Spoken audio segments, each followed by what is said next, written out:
Il y a une forme particulière de culpabilité qui te frappe quand tu regardes l'heure le soir. Tu t'étais dit « Ce soir, je dors tôt ». Puis tu jettes un œil à ton écran et il est 2h37. Ton réveil est réglé pour la même heure douloureuse demain matin. Et pourtant, tu ne poses pas ton téléphone. Tu n'éteins pas la lumière.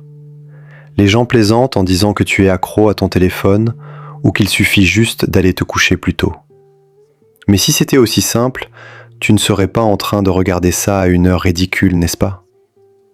Les psychologues ont un mot pour les personnes qui se sentent naturellement plus éveillées et plus vivantes la nuit. Des types du soir ou des couche-tard. Les recherches montrent que, pour ces personnes, leur horloge interne est simplement décalée vers plus tard.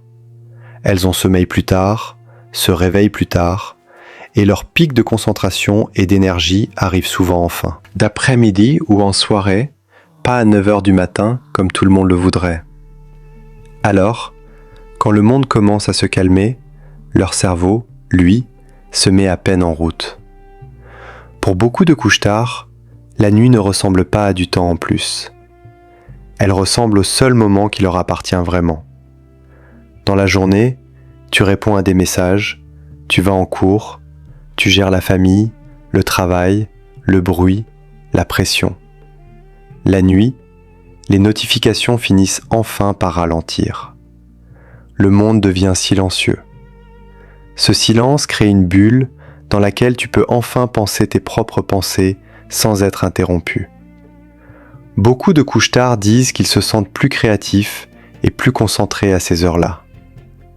Des études et des articles montrent comment le calme de la nuit peut faciliter l'entrée dans une concentration profonde. Pour réfléchir, écrire, dessiner, jouer, ou juste plonger dans un tunnel de vidéos sans avoir l'impression d'être pressé. C'est pour ça que tu te dis « encore un épisode, encore une partie, encore un dernier scroll ». Tu ne fais pas qu'éviter de dormir, tu essaies d'étirer la seule partie de la journée qui te semble vraiment t'appartenir. Il existe même un terme pour ça, la procrastination du coucher par revanche. Les spécialistes du sommeil la décrivent comme le fait de rester éveillé tard volontairement pour reprendre du temps pour soi après une journée qui a semblé contrôlée par le travail, l'école ou les besoins des autres. Tu sais que tu seras fatigué demain, mais l'idée de passer directement des obligations au lit, sans moment pour toi, te paraît pire que de perdre quelques heures de sommeil. Alors tu te venges sur ton propre sommeil. Mais il y a un autre côté à cette histoire.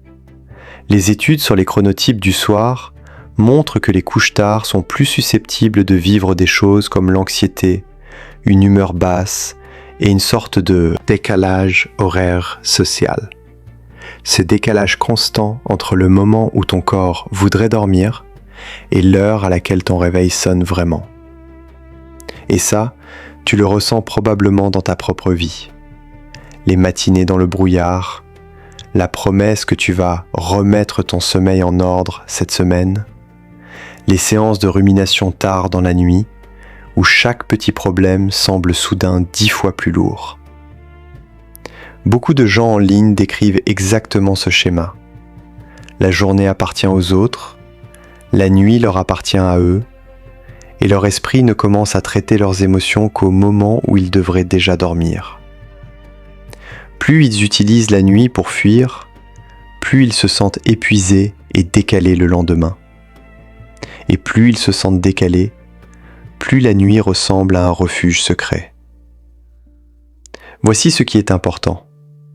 Veiller tard ne veut pas automatiquement dire que tu es paresseux ou cassé. Une partie de ça peut être biologique, ton chronotype, ton rythme naturel. Une autre partie est psychologique, un besoin de contrôle, de calme, de créativité ou d'espace pour digérer tes émotions quand le monde arrête enfin de te solliciter.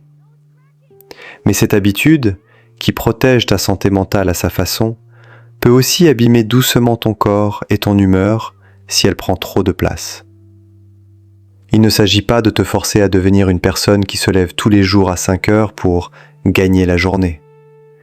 Il s'agit de comprendre pourquoi ton cerveau résiste autant à l'idée d'aller se coucher. Peut-être que tu as besoin de plus de limites dans ta journée.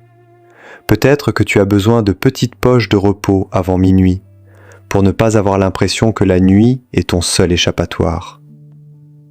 Peut-être que tu as juste besoin d'arrêter de te traiter comme un raté parce que ton cerveau est câblé un peu plus tard et apprendre à travailler avec lui de façon plus douce.